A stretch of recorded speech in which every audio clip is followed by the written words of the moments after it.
Editor Vinny made a 1-hour video of me doing the original SmackDown music from yesterday's news. Really does loop well, I'm sure that won't get annoying.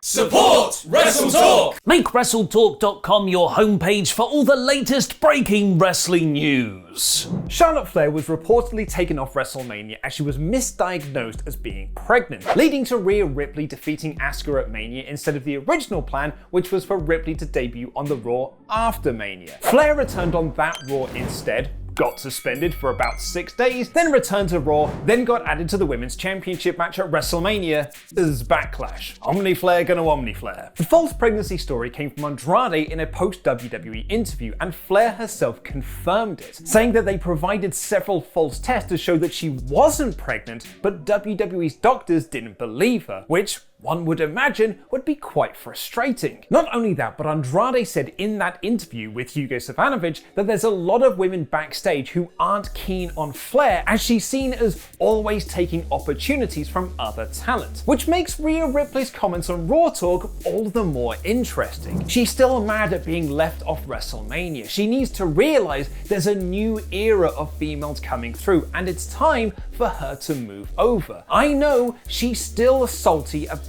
it. She's mad at her life. She's upset at not getting what she wants. I could care less because I'm just gonna take my opportunities. It's one of those WWE stories with that little nugget of truth right at the center, and you genuinely have to applaud WWE for swerving us on the usual stick of adding Charlotte Flair into a WrestleMania match so they could add her into a match on a different show that also has WrestleMania in the title. Now, this next portion of the WrestleTalk news comes with a spoiler warning, as I know you're all anxious to see the next episode of WWE Main Event. I know you all love it, so look away now because you don't want the spoilers for this historic show. Former WWE champion Jinder Mahal returned on the show for a match against Jeff Hardy. So far, so WWE Main Event. But the interesting thing is that clearly the Bollywood boys were hindering the Jinder, and he's now traded up to the mighty Indus Sher from NXT. Funnily enough, the last time Jinder Mahal had a match in WWE was against Drew McIntyre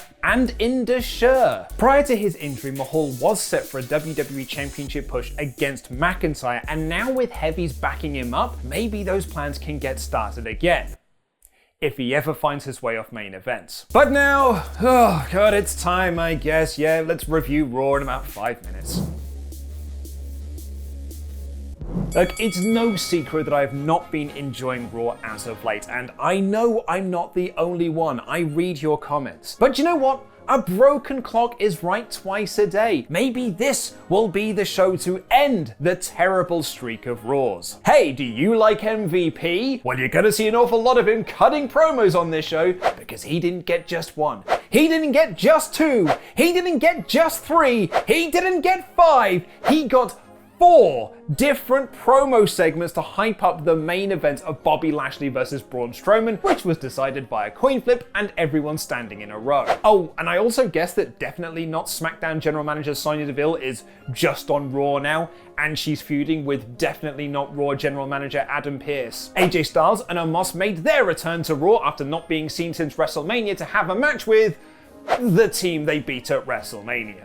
It's good to see the antiquated rematch clause is back in effect. It's also weird to see heel AJ Styles play the babyface in peril to build to the hot tag by heel Omos. But you know what? The team works really well together, and they had a fun match beating the New Day to retain the titles. Remember last week when a certain wrestling journalist came under fire on Twitter because he said WWE was a cosmetics company that often pushes looks over talent? Just remember that, because this company released Mickie James and the Iconics a few weeks ago and have now announced the return of Eva Marie, who was doing, you guessed it, the gimmick that Vince McMahon has been trying to masturbate to for years with no success. The sexy lady!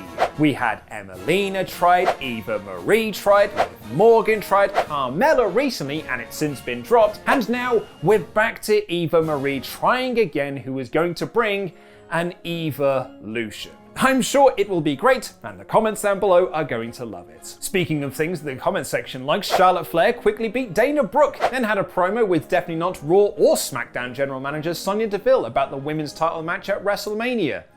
Backlash. Ripley and Asuka joined the proceedings to stand in a row, and DeVille announced that it would now be a triple threat because the men's main event on that show is also a triple threat, and we've got no other creative reason to add Flair into it. Adding Flair does make sense though, as she's got back-to-back wins, and a heel Flair being in the match makes way more sense than a babyface one, so yeah, I'm totally fine with this. So far, this show has been pretty average. And look, here comes John Morrison for a match. That'll be fun. I sure hope it's not against Damian Priest. Oh, god damn it! Damian Priest debuted on the Raw roster on February 1st, beating The Miz. He then beat John Morrison, Angel Garza twice, because he was part of Miz and Morrison's act for a brief spell. He then beat Elias, he then beat Riker, he then beat Miz and Morrison, lost to The Miz and Morrison, beat The Miz, Elias and Riker, and now he's beaten John Morrison. How is he still feuding with The Miz and John Morrison? It's been 3 months! He's beaten them time and time again. How is this benefiting Priest? This isn't making him feel like a star who's racking up wins. It's making him feel like his wheels are spinning and he's going nowhere fast. And after the match, he had a stare down with The Miz, which makes me think this feud is going to continue. Why on earth can't this company make Damian Priest, of all people, feel important and feel like a star? Maybe Mansoor will be a different case. Oh yeah, by the way, NXT call-up, Mansoor made his Raw debut and immediately got into a feud with Sheamus, who offered him up a shot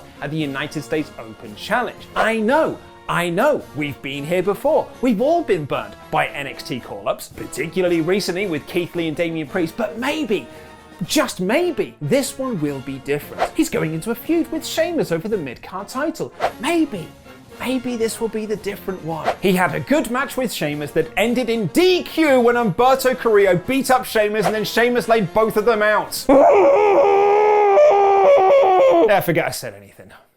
To be fair, this did feel like a genuine effort to make a star out of Mansoor, and it will likely lead to a triple threat match at WrestleMania as Backlash. But giving Mansoor a DQ loss on his first night does not fill me with confidence about his main roster future. Lucha House Party versus Shelton Benjamin and Cedric Alexander was so important to the tag team division that neither team got an entrance and the match started in the commercial break. It sure makes me care about the outcome, which was Lucha House Party winning, and Cedric Alexander announced that he was done teaming with Shelton Benjamin. We just got a new tag team in RK Bro, and the tag division has this one in, one out policy. Angel Garza beat Drew Gulak, then put a rose up his bum. I'm 35 years old and did not enjoy this. RK Bro continued to be easily the best thing on Raw by beating Jackson Riker and Elias to continue their winning ways. The chemistry between Orton and Riddle is fabulous, and it's so nice to see a motivated Orton once again after that never-ending feud with The Fiend. Where is The Fiend, by the way?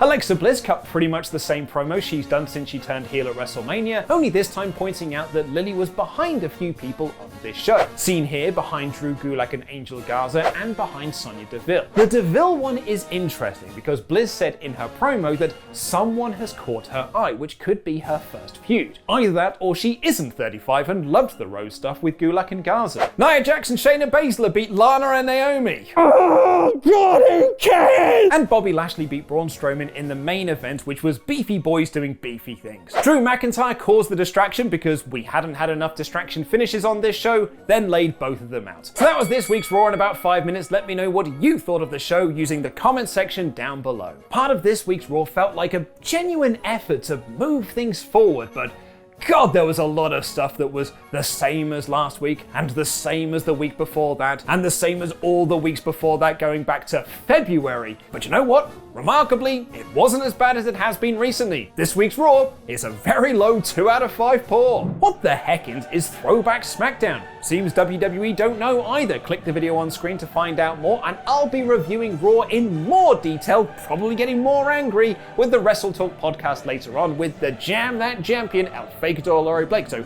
click the video on screen to set your reminder and join us. I've been Luke Owen. Jam that jam.